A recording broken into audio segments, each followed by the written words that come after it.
तो मैं ऋषि मिश्रा आपके लिए लेकर आया हूँ मोल कॉन्सेप्ट यानी कि 11th क्लास का chapter 1 some basic concepts of chemistry का लेक्चर नंबर 4। इसमें हमारे आज के टॉपिक क्या होने वाले हैं बेटा? मॉलिक्यूल क्या होता है, मॉलिक्यूलर मास क्या होता है, एवरेज मॉलिक्यूलर मास क्या होता है, फॉर्मूला मास क्या होता है, फॉर्मूला मास की ज़रूरत क्यों पड़ी जब मॉलिक्यूलर मास काम कर रहा था, तो फॉर्मूले मास की ज़रूरत क्यों पड़ी। तो ये सब बातें हम इस लेक्चर में करेंगे और उसमें भी ये जो टॉपिक हैं ये आपका बेस क्लियर कर देंगे, बेस बनाएंगे कि भाई मॉलिक्यूल क्या होता है, क्यों ज़रूरत पड़ी मॉलिक्यूल बनाने की। आपके पास कार्बन एटम था तो आप कार्बन एटम ही क्यों नहीं रहने दिया, आपके पास एक ऑक्सीजन एटम था तो ऑक्सीजन एटम क्यों नहीं रहने दिया, है कि नहीं। तो उस ऑक्सीजन एटम से ऑक्सीजन मॉलिक्यूल बनने तक की कहानी हम आज के लेक्चर में करने वाले हैं। तो एमपी बोर्ड के इस लेक्चर में सारे के सारे आपके सवाल किए जाएंगे, चाहे एमसीक्यू हो, चाहे 2 मार्क्स क्वेश्चन हो, चाहे 4 मार्क्स क्वेश्चन हो और लॉन्ग क्वेश्चन, सारे के सारे आपके मॉलिक्यूल, मॉलिक्यूलर मास और जो है आपका फॉर्मूला मास, इन सब से जो रिलेटेड डाउट्स हैं आपके, ये सारे आज इस लेक्चर में कवर किए जाएंगे। तो बने रहिए हमारे साथ एम कैरियर इंस्टीट्यूट के इस यूट्यूब चैनल में और चलिए शुरू करते हैं। Molecule, molecular mass and formula mass. सबसे पहले मॉलिक्यूल क्या होता है? तो बेटा मॉलिक्यूल क्या है बेटा? Molecule is an electrically neutral. क्या होता है बेटा? Electrically neutral. क्या है? Electrically neutral. ये बहुत इंपॉर्टेंट है। मॉलिक्यूल इसीलिए बना क्योंकि जो एटम था उसके आउटर मोस्ट शेल में कुछ ना कुछ इलेक्ट्रॉन कम थे। उन इलेक्ट्रॉन की भरपाई करने के लिए क्या होता है बेटा? एटम जो है आपस में इलेक्ट्रॉन शेयर करते हैं। मान लीजिए एक ऑक्सीजन है, उसमें 2 की कमी है, दूसरे ने बेचारे ने क्या किया, 2 शेयर कर दिए। सामने वाले के पास भी 2 की कमी थी, इसने क्या किया, 2 शेयर कर दिए। दोनों ने 2-2 शेयर किए, इसके 8 हो गए, इसके 8 हो गए, दोनों के कितने हो गए? 8-8 हो गए। आउटर मोस्ट शेल फुलफिल हो गई, दोनों आराम से रह रहे हैं, ज़िंदगी जी रहे हैं। समझ में आ रही बात? नहीं आ रही सर समझ में? नहीं आ रही समझ में तो बेटा समझेंगे हम। कैसे समझेंगे बेटा? मॉलिक्यूल होता क्या है? तो molecule is an electrically neutral. कैसा होता है पहले तो ये जान लो।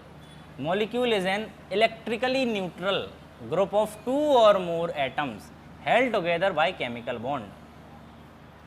मॉलिक्यूल क्या है बेटा? इलेक्ट्रिकल न्यूट्रल है group of atom. Group of atoms है मतलब कई सारे एटम हैं उसमें, group of atoms electrically neutral, जो कैसे एक दूसरे से बंधे हुए हैं? केमिकल बॉन्ड से। मैंने बताया था शेयरिंग ऑफ एटम्स होती है, शेयरिंग ऑफ इलेक्ट्रॉन्स होता है। उसमें क्या होता है बेटा? यही क्या होता है, जब इलेक्ट्रॉन शेयर होते हैं तो बॉन्ड बनता है। शेयरिंग ऑफ इलेक्ट्रॉन या फिर लेन देन करने के इलेक्ट्रॉन बॉन्ड कहते हैं। बॉन्ड 2 तरह के होते हैं, वो हम आगे पढ़ेंगे। शेयरिंग ऑफ इलेक्ट्रॉन या एक दूसरे को दे देना, परमानेंटली दे देना या ले लेना इलेक्ट्रॉन्स का, ये क्या होता है बेटा? क्या होता है? Chemical bond. ठीक है, तो जहाँ से वो जुड़े हुए होते हैं उसे केमिकल बॉन्ड बोलते हैं। तो मॉलिक्यूल एक electrically neutral group of atoms होता है जो किससे जुड़ा होता है? केमिकल बॉन्ड से जुड़ा होता है। क्यों जुड़ा होता है? Due to sharing of electron से जुड़ा होता है। क्लियर है क्या बात? अगर क्लियर है बात तो हम समझते हैं। सर जैसे एक N है और 2 नाइट्रोजन है मेरे पास और 1 ऑक्सीजन है। 2 नाइट्रोजन और 1 ऑक्सीजन मिलके N2O बना लेते हैं, 2 नाइट्रोजन मिलके N2 बना लेते हैं। ये मैंने बता दिया आपको पिछली स्लाइड में कि कैसे बनते हैं, शेयरिंग ऑफ इलेक्ट्रॉन होता कैसे है आखिर। क्लियर है क्या बात? तो ऐसे ही बेटा 4 फॉस्फोरस मिलके P4 बना लेते हैं, 6 सल्फर मिलके S6 बना लेते हैं, 1 कार्बन 2 ऑक्सीजन मिलके बेटा CO2 बना लेते हैं। क्लियर है क्या बात? चलिए, अगर ये बातें क्लियर हैं कि मॉलिक्यूल क्या होता है, पहली चीज़ मॉलिक्यूल क्यों बनता है ना, अगर ये 2 बातें क्लियर हैं तो हम आगे चल सकते हैं। चलिए आगे बढ़ते हैं। तो हम बात कर रहे हैं कि जो है मॉलिक्यूल बनने की ज़रूरत क्यों पड़ी। तो इसके हमने 2 कारण देखे। कौन कौन से कारण बेटा? पहला कारण था हमारा केमिकल कारण। केमिकल कारण क्या है कि जो एटम था, जो एटम घूम रहा था, जब फ्री एटम घूम रहा था तो उसका एक इलेक्ट्रॉनिक कॉन्फ़िगरेशन होता है हर एटम का। फॉर एग्जांपल ऑक्सीजन ले लेते हैं बेटा, सबसे पहले लेते हैं ऑक्सीजन। तो जो ऑक्सीजन है, ऑक्सीजन इसका एटॉमिक नंबर कितना होता है? 8। तो इसका जो इलेक्ट्रॉनिक कॉन्फ़िगरेशन EC बनेगा, इलेक्ट्रॉनिक कॉन्फ़िगरेशन बनेगा, ये क्या बनेगा बेटा? 2 और 6। क्या बनेगा? 2 6। नॉर्मल जो इलेक्ट्रॉनिक कॉन्फ़िगरेशन होता है किसी भी एटम का according to above principle, according to above principle क्या होता है बेटा? क्या होता है बेटा? 2 8 8 16 16 एंड सो ऑन। ठीक है, तो ये रहा हमारा नॉर्मल इलेक्ट्रॉनिक कॉन्फ़िगरेशन जो होना चाहिए। लेकिन ऑक्सीजन का कितना है बेटा? 2 और 6। अब ऑक्सीजन का 2 6 होने के कारण इसमें 2 की कमी है। ऑक्सीजन के इलेक्ट्रॉनिक कॉन्फ़िगरेशन में 2 इलेक्ट्रॉन की कमी है। तो 2 इलेक्ट्रॉन की कमी को पूरा करने के लिए ये ऑक्सीजन क्या करेगा, किसी न किसी के साथ बॉन्डिंग करेगा। फॉर एग्जाम्पल ये एक ऑक्सीजन है, ठीक है, ये एक ऑक्सीजन है, ये एक ऑक्सीजन है, इसके पास कितने हैं बेटा, 1 2 3 4 4 5 6। सामने वाले ऑक्सीजन के पास भी मान लेते हैं कितने हैं, 6 है।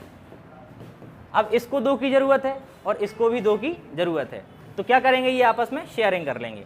ये शेयरिंग ऑफ जो एटम होता है ये हम पढ़ेंगे एटॉमिक स्ट्रक्चर चैप्टर में।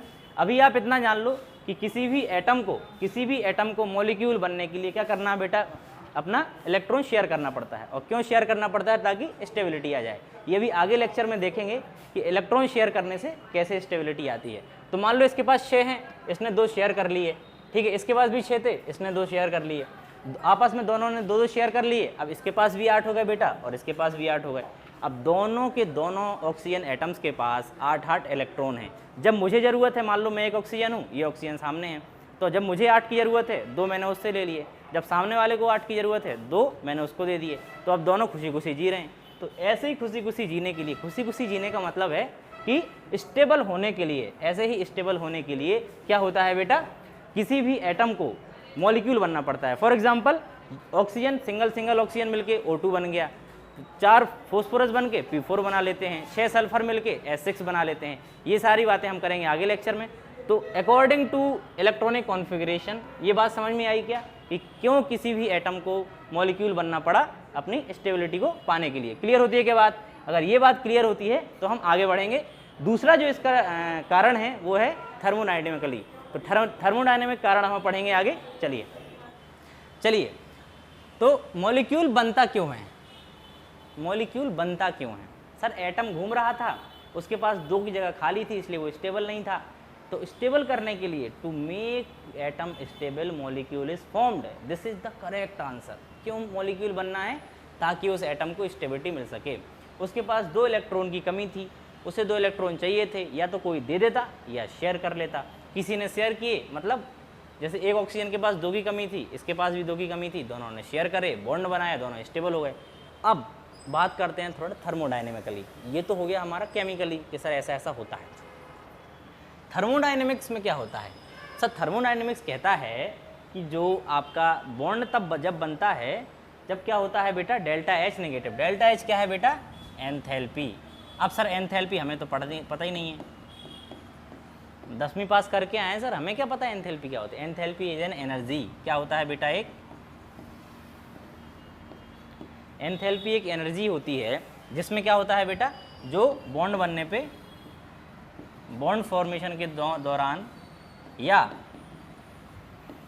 बॉन्ड फॉर्मेशन के दौरान या बॉन्ड टूटने के दौरान निकलती है या एब्जॉर्ब होती है। जब बॉन्ड फॉर्मेशन होता है तो क्या होता है बेटा? डेल्टा H नेगेटिव होती है।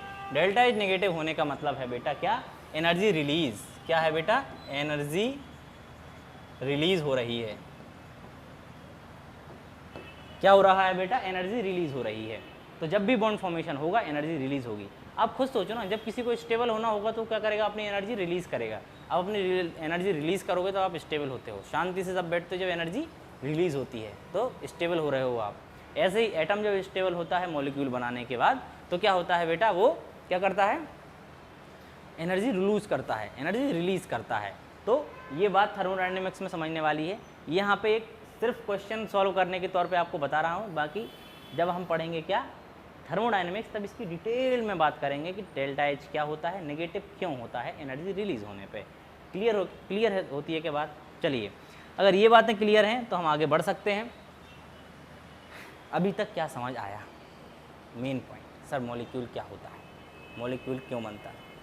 क्लियर है क्या बात? ये दोनों बातें अगर क्लियर हैं तो हम आगे बढ़ें, नहीं क्लियर हैं तो बेटा रिपीट करो पूरा लेक्चर, जहाँ तक अभी देखा पूरा रिपीट करो। मॉलिक्यूल क्या होता है और क्यों बनता है? क्यों बनता है कि 2 रीज़न, एक केमिकल रीज़न, एक थर्मोडायनेमिकल रीज़न। केमिकल रीज़न क्या कहता है बेटा कि उसमें 2 इलेक्ट्रॉन कम थे किसी एटम में, 2 या ज़्यादा हो सकते हैं। फॉस्फोरस की बात करें तो उसमें 5 कम थे, या तो 5 दे दो या 3 ले लो, है ना। फॉस्फोरस में 3 कम होते हैं। बात करें अगर किसी और की, अपन मान लो ऑक्सीजन छोड़ दें, सल्फ़र की बात करें उसमें भी 2 कम होते हैं। कार्बन की बात करें उसमें 4 की कमी होती है। तो ऐसा बहुत सारे में होता है। हमने एग्जाम्पल लिया सिर्फ ऑक्सीजन का। अब बात करते हैं हाँ, तो मैं कहा था केमिकल रीज़न क्या है बेटा कि उन्हें अपना इलेक्ट्रॉनिक कॉन्फ़िगरेशन फुलफ़िल करना है, मतलब आउटर मोस्ट शेल या ऑर्बिट फुलफ़िल करनी है। बात करें थर्मोडायनेमिकली तो उसमें डेल्टा एज नेगेटिव होता है। डेल्टा एज नेगेटिव करने के लिए बॉन्ड बनाया जाता है ताकि स्टेबल हो जाएँ, रिलीज़ हो जाए एनर्जी। क्लियर है क्या बात? सभी को समझ में आ रही है क्या? चलिए आगे बढ़ें। ओके, मॉलिक्यूलर मास क्या होता है अब बात करते हैं बेटा। मॉलिक्यूल समझ में आया, मॉलिक्यूलर मास क्या होता है बोलो। सर मॉलिक्यूलर मास क्या होगा? मॉलिक्यूल का mass is the molecular mass, खत्म। किसी भी मॉलिक्यूल का mass that is molecular mass. मैं बोलता हूँ आपसे O2 का मॉलिक्यूलर मास बताओ। सर ऑक्सीजन का एटॉमिक मास, इसमें कितने ऑक्सीजन है O2 में? O2 में कितने ऑक्सीजन है बेटा बोलो। सर 2 ऑक्सीजन है। एक ऑक्सीजन का एटॉमिक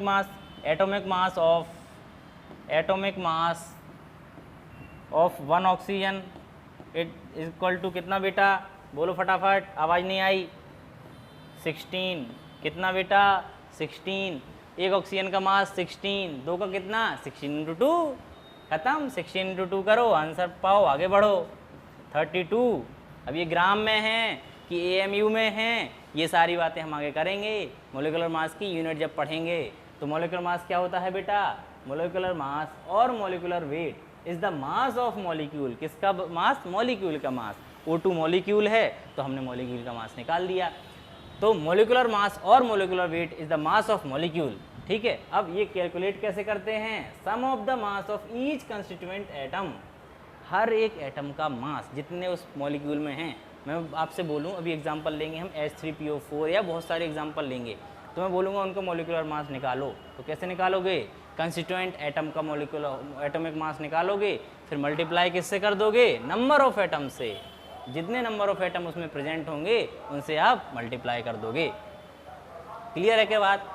क्लियर होती है क्या बात? मॉलिक्यूलर मास कैसे कैलकुलेट करोगे बेटा? जितने किसी भी मॉलिक्यूल में एटम हैं उन सब के एटॉमिक मास निकालोगे, फिर वो जितने नंबर में है उस नंबर से मल्टीप्लाई कर दोगे। क्लियर होती है क्या बात? चलिए, अगर इतनी बात क्लियर होती है तो हम आगे सबको समझ में आया। चलिए आगे बढ़ते हैं। सर यूनिट क्या होती है? हम तब से बात कर रहे हैं molecular mass. Sir molecular mass नापते कैसे हैं? इसकी यूनिट्स क्या होती हैं? तो सबसे पहले तो बेटा इसकी जो यूनिट होती है वो ग्राम में होती है। ठीक है, अगर आपसे पूछ रहा है ग्राम में तो हम ग्राम में कैलकुलेट करके देंगे। अगर आपसे AMU में पूछ रहा है तो हम AMU में कैलकुलेट करके देंगे। सर कैसे कैलकुलेट करते हैं? तो इसकी पहली जो यूनिट होती है बेटा वो होती है एटॉमिक मास यूनिट। क्या होती है बेटा? Atomic mass unit. जिसकी क्या होती है बेटा? मॉलिक्यूलर मास की यूनिट होती है वो होती है atomic mass unit. Atomic mass unit में इसको कैलकुलेट करते हैं। जैसे हमने ऑक्सीजन में कैलकुलेट किया था अभी 16, तो 16 क्या है बेटा? वो एटॉमिक मास यूनिट। ऑक्सीजन का मॉलिक्यूलर मास कितना है बेटा? 16 एटॉमिक मास यूनिट AMU। अब कोई बोले आपको एटॉमिक मास यूनिट कितना होता है ग्राम में बताओ, तो 1 AMU 1 atomic mass unit AMU is equals to 1.672 into 10⁻⁻⁻24 gram. ये एक 1 एटॉमिक मास यूनिट का क्या है बेटा आपके पास? 1 एटॉमिक मास यूनिट की ये वैल्यू है। कितनी है बेटा ग्राम में? बोलो फटाफट, इसको मैंने सर्कल कर दिया है, नोट्स में मिल जाएगा। तो आपको ये याद होनी चाहिए 1 एटॉमिक मास जो है वो कितने ग्राम होता है? 1.672 इंटू 10⁻⁻24 ग्राम। इतनी होती है बेटा क्या 1 AMU की क्या ग्राम में वैल्यू। अब आपसे कोई पूछे मॉलिक्यूलर मास बताओ, तो जितना मास है आपके पास AMU में उसको ग्राम में कन्वर्ट कर दो। कैसे करोगे? जितना भी मास आया इंटू 1.672 इंटू 10⁻⁻24 ग्राम में आंसर आ गया। आपसे हमेशा मैक्सिमम टाइम, अगर आप चाहे नीट दें चाहे बोर्ड में आप बैठें, आपसे कभी पूछेगा मॉलिक्यूलर मास तो AMU में नहीं पूछेगा, वो किस में पूछेगा बेटा? ग्राम में। अगर आप बोर्ड में हैं तो बिल्कुल ध्यान रखनी है, क्योंकि बोर्ड में ऑप्शन नहीं होते हैं। नीट में आपको ऑप्शन अगर ग्राम में है तो वेल एंड गुड, आप ग्राम में कैलकुलेट कर लीजिए। अगर आपके पास AMU में ऑप्शन है तो आप AMU में कैलकुलेट करके बता दीजिए। क्लियर है क्या बात? तो अगर जो यूनिट है मॉलिक्यूलर मास की वो होती है एटॉमिक मास यूनिट। इसी को आप मॉलिक्यूलर मास कैसे निकालोगे? M जो आपका आया हुआ है, जैसे ऑक्सीजन कितना था बेटा? 16, तो 16 इंटू AMU। अब 1 AMU इज इक्वल टू ग्राम में कितना होता है? तो इतना होता है सर जो आपने बताया हुआ है 1.672 इंटू 10⁻⁻24। आ गया क्या? इतना आ गया है तो हम निकाल सकते हैं किसी भी चीज़ का मॉलिक्यूलर मास। कैसे निकालोगे? तो molecular mass is equal to M into 1.672 into 10⁻⁻24। कैसे निकालोगे? जितना भी मास आया उससे किसका गुणा करना है बेटा, 1 AMU का। किसका, 1 AMU का। कितना होता है 1 AMU, 1.672 इंटू 10⁻²4। ये अगर निकाल लिए तो मोलिकुलर मास आप निकाल सकते हो। तो मोलिकुलर मास क्या होता है, क्लियर है, कैसे निकालते हैं, क्लियर है। अगर क्लियर नहीं है तो पिछली स्लाइड में अपन दोबारा जा सकते हैं और देख सकते हैं कैसे कैलकुलेट करते हैं। Molecular mass is calculated as sum of mass of each constituent particle. Each constituent particle के मास का हमें सम करना है। मान लीजिए H3PO4 है। H3PO4 में 3 हाइड्रोजन हैं, 1 फॉस्फोरस है और 4 ऑक्सीजन है।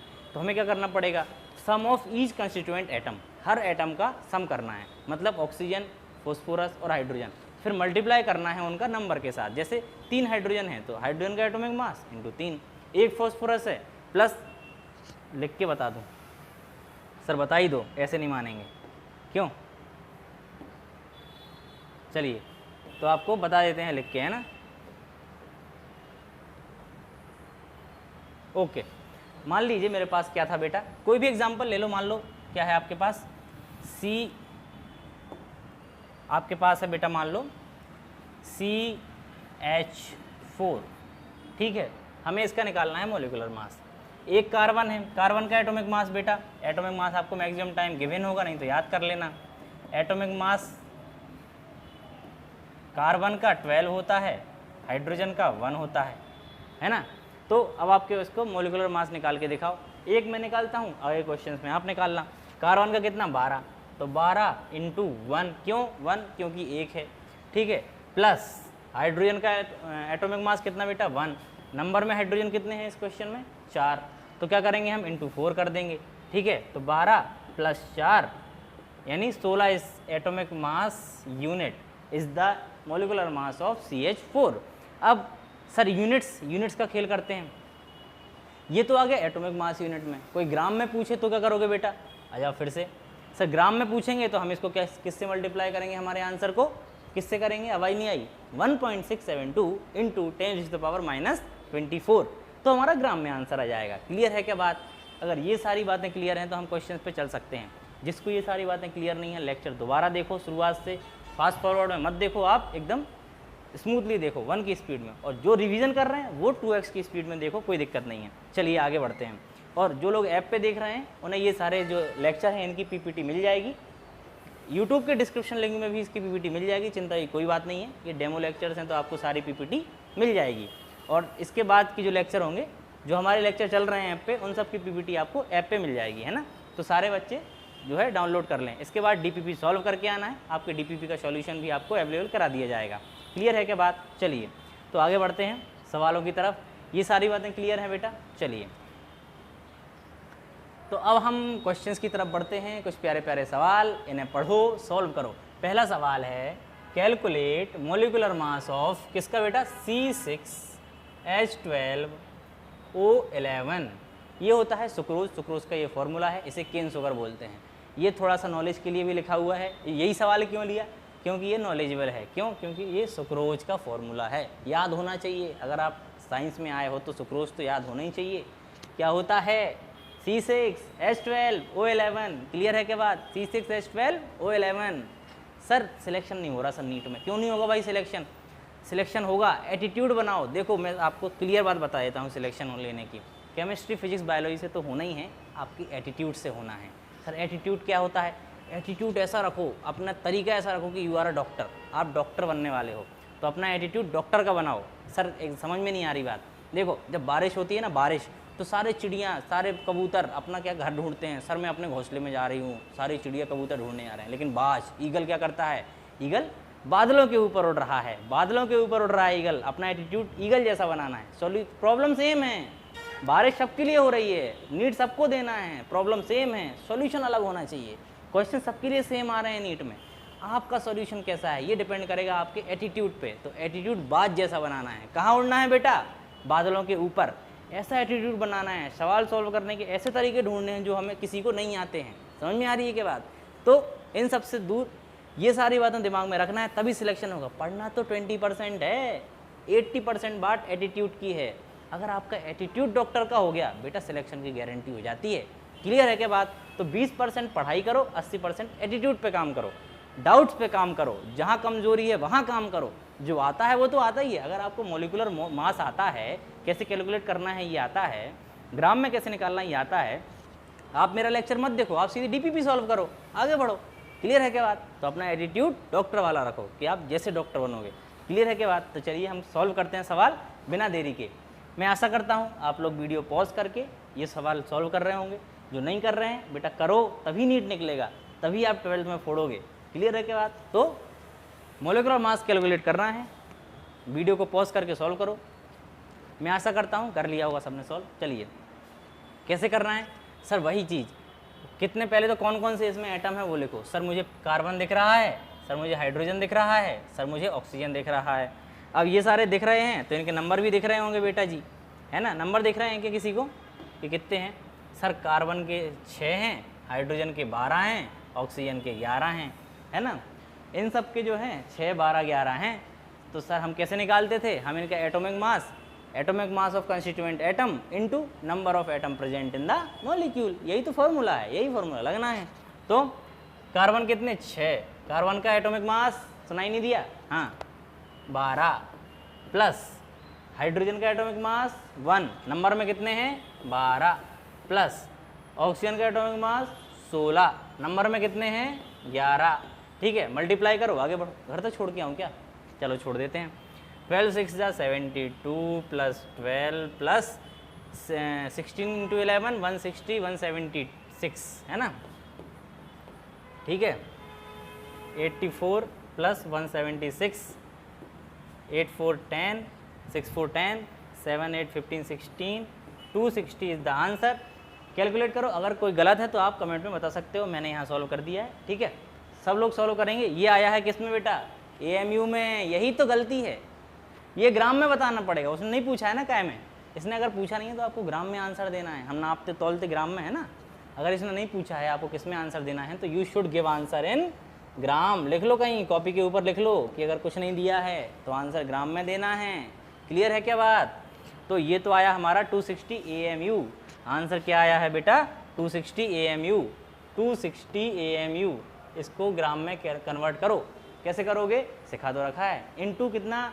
1.672 इंटू 10⁻⁻24 ग्राम में आ जाएगा।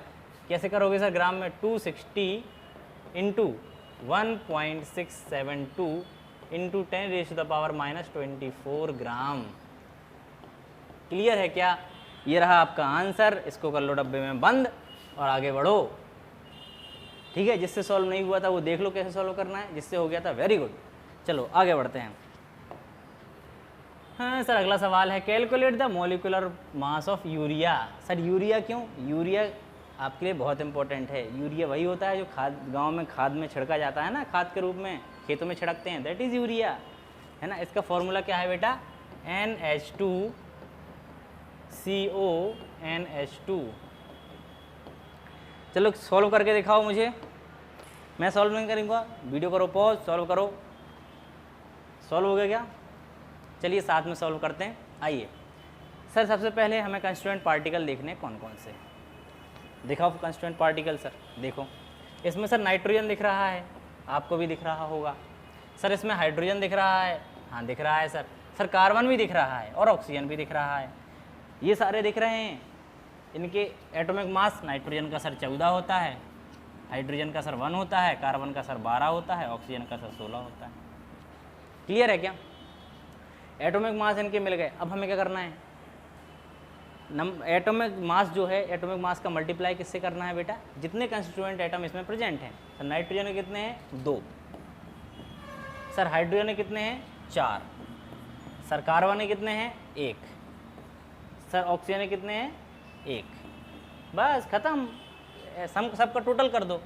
सर क्या करना है? 14 into 2 plus 1 into 4 plus 12 into 1 plus 16 into 1। Clear है क्या बात?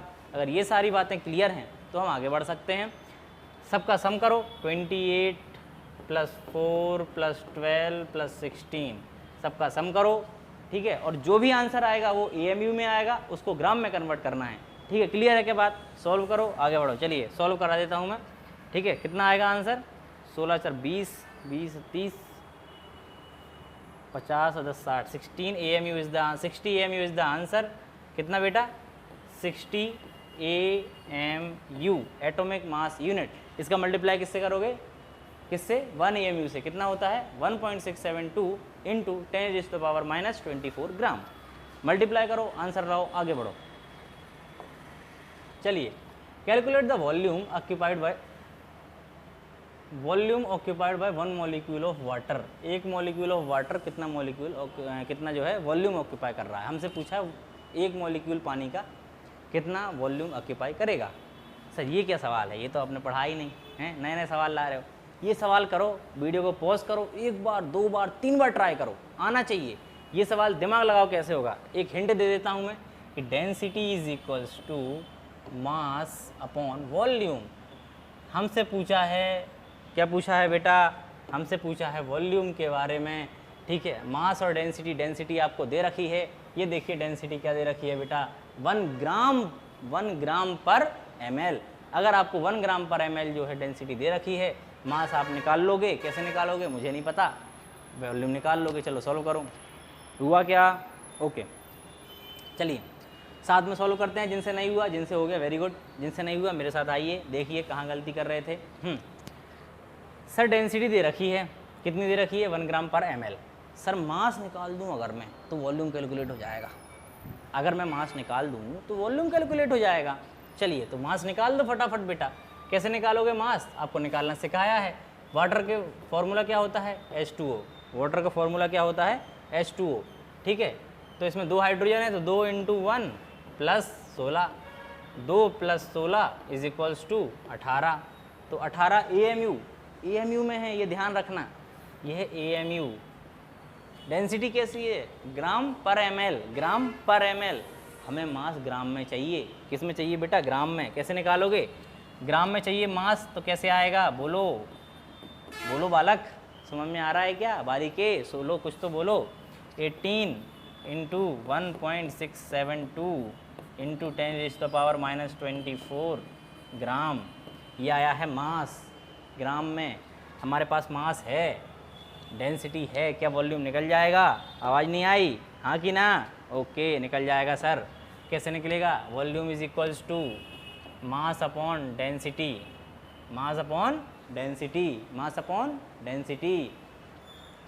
तो मास कितना है बेटा? ये रहा मास अपॉन डेंसिटी कितनी है? 1। तो ये क्या आ गया? वॉल्यूम कितना आया? बोलो बालक, आवाज़ नहीं आ रही, कोई तो बोलो। Sir 18 × 1.672 into 10⁻⁻24 ml, that is the answer. क्या हो जाएगा आंसर बेटा? ये आंसर हो जाएगा आपका।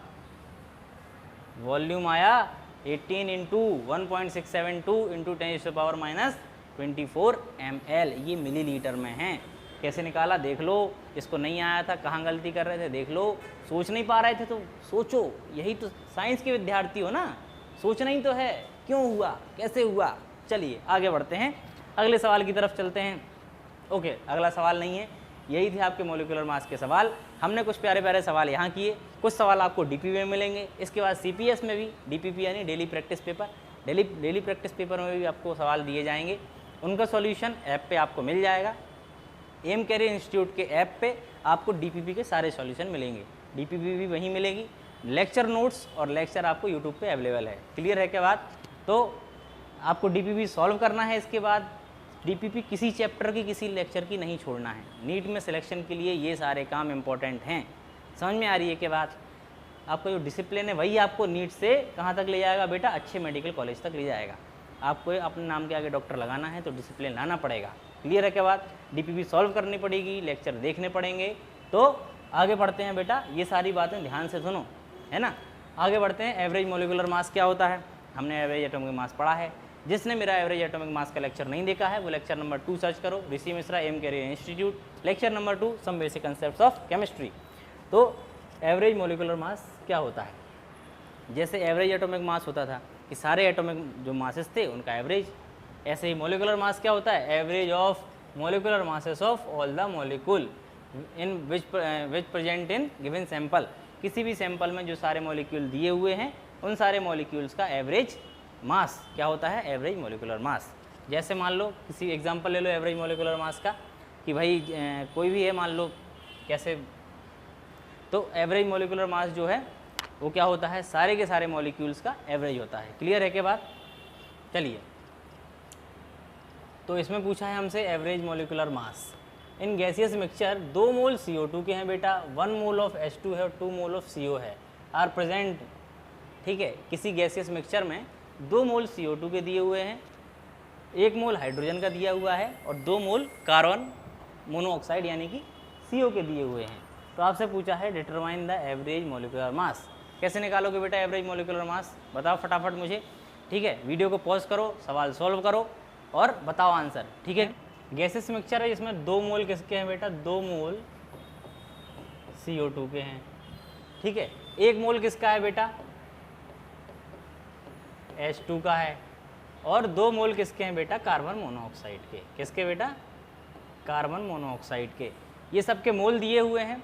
अगर आपके पास मोल हैं और अगर आपके पास क्या है बेटा, सबके एटॉमिक मासेस हैं, तो आप क्या निकाल सकते हो, सबके मोलिकुलर मास निकाल सकते हो। और मोलिकुलर मास निकालने के बाद इनका एवरेज ले लो सबका। एवरेज कैसे लेते हैं ये बता चुका हूँ मैं। अगर आपने एवरेज लेने का मेरा लेक्चर नहीं देखा है तो वो भी आप यूट्यूब पे सर्च कर लेना, तो मिल जाएगा। चलिए, तो मैं एवरेज लेता हूँ, जिसका आंसर आ गया है वेरी गुड, जिसका नहीं आया वो मेरे साथ मिलके अपन दोनों करते हैं। कैसे करना है सर, इनका सबका पहले तो मोलिकुलर मास निकालो। CO2 का कितना है बेटा, 12 कार्बन का मास इंटू 1 प्लस ऑक्सीजन का कितना बेटा ऑक्सीजन का, बोलो फटाफट, 16 इंटू 2। हाइड्रोजन का 1 इंटू 2। कार्बन मोनोऑक्साइड का 12 प्लस 16। ठीक है, निकालो आगे, आंसर लाओ, निकालो फटाफट। कैसे आएगा, इसका आया बेटा 44, इसका कितना आया बेटा 2, और इसका कितना आया बेटा 28। ठीक है, इसके बाद इसके कितने मोल हैं, 2 मोल, तो 28 इंटू 2 दैट इज़ 56। ठीक है, इसके बाद H2 के कितने मोल हैं बेटा, 1 मोल है ना, तो 2 इसका डायरेक्ट 2 आ जाएगा। और CO2 के कितने मोल हैं बेटा, 2, तो 44 इंटू 2 दैट इज़ 88। इन सब का सम करो, डिवाइड बाय कितने मोल हैं, 5 मोल हैं टोटल, डिवाइड बाय 5 करो, आंसर लाओ। क्या हो जाएगा बेटा, 146 अपॉन 5। तो क्या हो जाएगा बेटा ये आंसर, 5 2 ज़ा फिर 4 5 2 ज़ा 10 4 46 5 9 ज़ा 45.5 ग्राम। क्या आ जाएगा बेटा 29.5 ग्राम। क्या जाएगा बेटा 29.5 ग्राम इनका एवरेज मोलिकुलर मास। क्लियर है क्या बात? एवरेज मोलिकुलर मास निकालना आ गया क्या आपको? चलिए, अगर एवरेज मोलिकुलर मास निकालना आ गया तो ये सारे क्वेश्चन आपसे अब क्लियर हो जाएंगे। चलिए आगे बढ़ते हैं। आगे क्या है बेटा, molar mass. Sir molar mass क्या होता है, मास क्या होता है हमने समझ लिया, मोलिकुलर मास क्या होता है हमने समझ लिया। 1 मोल का मास ऑफ 1 मोल, एटम हो सकता है, मॉलिक्यूल हो सकता है, क्या हो सकता है, कंपाउंड हो सकता है, पार्टिकल्स हो सकते हैं, प्रोटॉन हो सकता है। Mass of any thing that is 1 मोल, 1 मोल का मास मोलर मास, खत्म बात। किसी भी चीज़ का 1 mole, that highlighter, 1 mole highlighter का मास कितना, मोलर मास। तो it is defined as mass of Na, यानी कि 1 मोल मॉलिक्यूलर इन ग्राम। ग्राम में 1 मोल मॉलिक्यूल, ये मॉलिक्यूलर नहीं है, ये मॉलिक्यूल लिखा हुआ है, ठीक है।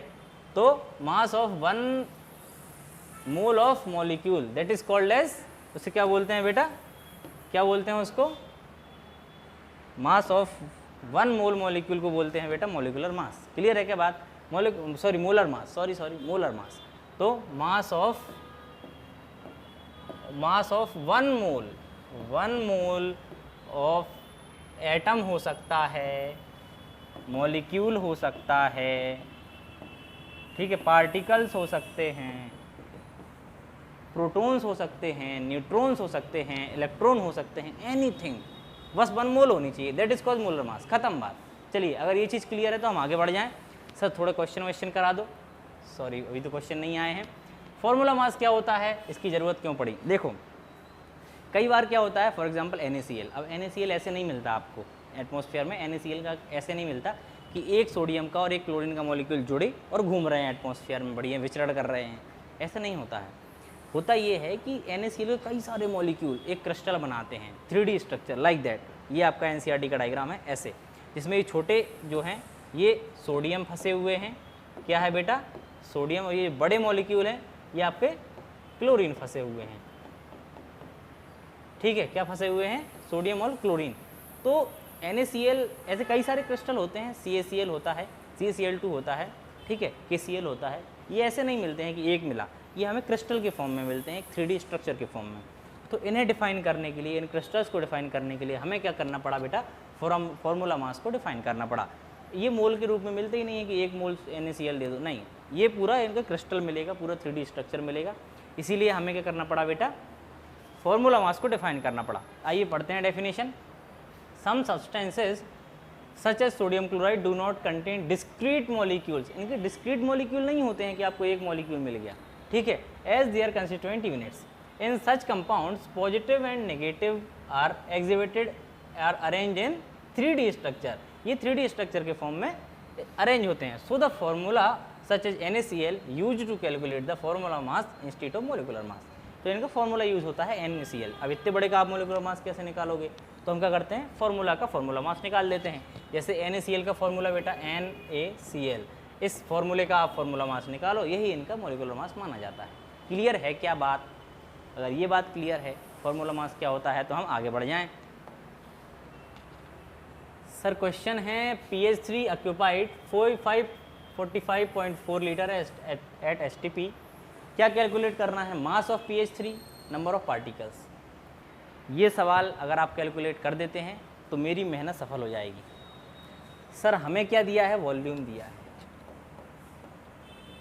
वॉल्यूम क्या दिया है 45.4 लीटर, ठीक है, ये दिया है वॉल्यूम।